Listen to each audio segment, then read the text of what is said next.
If I'm being completely honest, music is something I generally overlook during my experiences with video games. There are definitely many individual songs that have stood out to me, as I'm sure is the case with most people, but for the most part, many songs become an afterthought to me. There are plenty of games out there with stellar soundtracks and a consistently good set of music, but today I wanted to talk about one that stood out to me in a way none ever had before.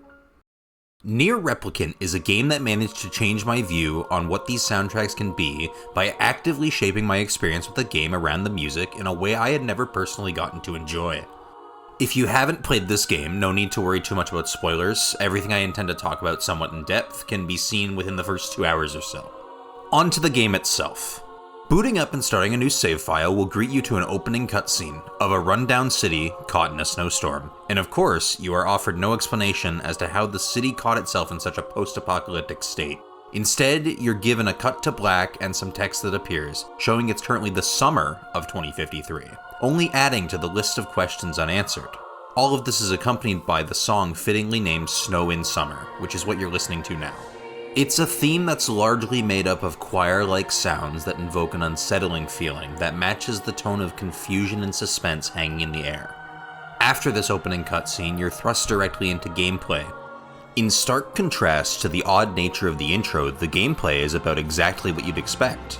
You perform a combination of weapon and magic attacks in real-time combat against generic enemies, just like any other action RPG. The music for this part, however, has an interesting selling point. As it begins, Snow in Summer continues to be part of the track, perpetuating the ominous setting that they set for you. Yet as you fight, your character seems to level up at incredible pace, and as he does so, the music in the background begins to shift in tone entirely. The music is directly responding to the level ups by adding more triumphant sounds until the original track becomes entirely a background element. Afterwards, a large enemy spawns and you get to have your first encounter with the standard boss theme of this game, which does a decent job of being imposing by perpetuating the vocal sounds of the previous track, while also intensifying them along with the music and instruments itself. The fight lasts just long enough for you to familiarize yourself with the song, and once combat is over, the main character is immediately thrust directly into a hopeless situation. Snow in Summer returns as the leitmotif as he shouts to the sky for help, which is answered only by the camera panning around the expanse of the city, with not a soul in sight.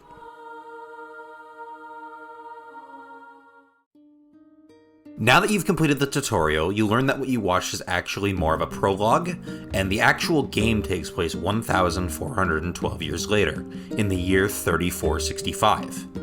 The list of questions only continues to grow longer when you see that this supposed future takes place with the same set of protagonists who haven't aged. Furthermore, they're living in a town that is anything but futuristic in nature. The gameplay also serves to this end. You're back to level 1 despite all the level ups you witnessed in the prologue, and you've suddenly lost access entirely to your magic attacks. Just what exactly happened? Are these the same people as before? If not, why do they look the same, and have the same names for that matter? You're at your most curious, and neither the game nor the character cares about it, letting those questions just hang in the air. Besides the familiar faces and names, there's no acknowledgement that what you just saw even happened. You're instead introduced to music that sets the focus on a classic medieval adventure vibe. The 2 tracks you hear in town consist of calming sounds, one a group of soft string instruments, and the other being made up of light percussion such as bells and chimes. Once you venture to the overworld, the mixture of sounds that make up the song Hills of Radiant Wind also feels soothing. Your character knows people in town, does favors for his residents, even knows hunting spots nearby. While you may be at your most confused, the protagonist certainly isn't, and the music reflects that. The lightheartedness and familiar elements almost feel like the game is making fun of you, preying on your desire for information.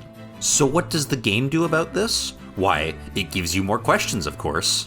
Sent on a rescue mission for his missing sister, you guide the protagonist's footsteps to the first dungeon area of the game, known as the Lost Shrine. Immediately upon entering, the music is loud and impossible to ignore. Consisting of deep, throaty vocalization and more choir elements, it makes you feel like you've found yourself in the lair of some twisted cult, and as far as you know, maybe you have. If you got the feeling like you weren't supposed to be here, even for just a moment, the music is doing what it set out to. For now, though, you progress to the top of the tower and meet your first companion, a sentient white book named Grimoire Weiss, who allows you access to your magic again. You free him from some sort of imprisonment, which leads you to encountering your first real boss, and the tone shifts yet again. The boss design is odd, with the head appearing to be the majority of its mass, and it moves with an erratic, unnatural gait. The music mimics this strangeness with a theme that is very tribal in nature. The sounds of drums and chants echo in the background as you fight the strange entity. All of it makes you wonder, who built this place? What was it intended for? Why is there a monster guarding a magic book that was locked here? Another series of questions, another lack of answers. And so the tease begins again. You now get to spend a little more time enjoying the more comforting and soothing part of the soundtrack. The protagonist is back home, he feels he has a direction now, he gained a new and powerful ally. Very quickly, however, do you find yourself pushed right back into unfamiliar territory. You're pointed in the direction of a town known as the Eyrie to speak to their mayor. The quest doesn't immediately raise any alarm bells, so maybe you go on thinking this will just be another normal quest. Nothing could be further from the truth. Upon entering what was supposed to be just another village, you're greeted once again to loud chanting, and a camera that pans across a giant canyon, the walls of which are lined with homes shaped like bird cages, made entirely of metal with no uncovered openings, and hanging there with rickety wooden walkways connecting them, not a single actual person in sight. This track, titled Cold Steel Coffin, does not cease as you venture through. As you make your way through the town, you learn that people actually do live here, only due to them shouting from their homes that you're not welcome, to leave this place and never return. Why would you be sent to such a place? The mayor whom you were sent to speak to won't even come out. This town would be weird enough on its own, but the music certainly emphasizes the details for you. Everything about this place tells you you're not welcome. The questions all come flooding in once again, and the cycle repeats. Beyond this point, the game maintains its unique and interesting sounds, but with a much more mild arrangement, each locale having a very fitting theme for their area. The other towns you visit are lighthearted in their accompaniment. Your next dungeon area is an old factory where the songs take on a mechanical twang. A boss fight that gives insight into a character's tragic backstory is accompanied by sad music. There's nothing inherently special about this, it's absolutely what games are supposed to be doing. The real question here is, why does it seem so much less in your face about it?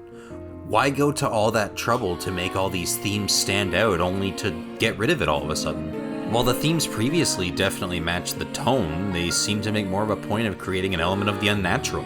The music is still good, but it just lacks that edge to it. There's even an area with a haunted house aesthetic with next to no intensity to it. The music is clearly ominous and perpetuates the experience of bringing about your curiosity, but it's largely just ambience at this point. What happened? As it turns out, the music was never a reflection of what's going on around you, but how your character feels about that location or event. Like holding a mirror to the game itself to see deeper than what would otherwise be possible. A window into their soul. As your character eases into his adventure, the music reflects that, becoming more standard and predictable. But when he's at his least confident, so too should you be. By the time you reach this haunted house, the area just isn't as occult as the Lost Shrine, or thematically jarring as the Eyrie. Neither you nor the character is so naive to the world anymore, though there is still much to learn, and the music reflects that. The songs across the game invoke feeling and understanding by choosing instruments, vocals, volume, and sound with a deep understanding of how the brain is going to react to them, precisely tailoring your experience. If you've played this game before, you know that it loves to subvert expectations wherever possible, with weird gameplay changes, surprising storytelling, and a twist like no other. The music is just the beginning of that adventure. Early on, it's the star of the show, acting in a way like a large sign vying for your attention, but also never overstaying its welcome, and allowing itself to take a backseat to let the other aspects shine as well.